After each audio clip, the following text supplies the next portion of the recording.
ഇങ്ങനെ കറങ്ങി കറങ്ങി അതിലേ അങ്ങനെ പോകും. അത് വേറെ അത് ഗെയിംസ് ഉണ്ട്. അതെ അതാണ് ആ ഗെയിംസ്. ഇതേ അപ്പുറത്ത് കമ്പി ഉണ്ടോ അമ്മ അതിലേ തിരിഞ്ഞു കൊറേ പച്ച റിസോർട്ടിന്റെ പൊക്കത്തിലോട്ട് എത്തി. ഭയങ്കര പൊക്കമാണെങ്കിൽ എത്തണ്ടേ? ഫുള്ള് കോടമഞ്ഞ്, ഫുള്ള് കോടയിലോട്ട് എത്തിയല്ലോ. എന്തിനാ പേടിക്കണത്?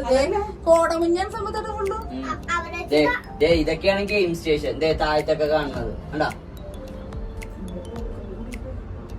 ഉയരം കൂടുന്നോറും പേടി കൂടും അല്ലേ? ഉയരം കൂടുന്നോറും ചായയുടെ മധുരം കൂടുക അല്ല. അപ്പുറത്തെ ബിൽഡിംഗ് ഉണ്ടാ, അവിടെയാണ് നമ്മൾ എത്താൻ പോണേട്ടാ. താഴത്തെ സൈഡിലത്തെ സാധനങ്ങളാണ് നമുക്ക് കളിക്കാനുള്ള സ്ഥലം.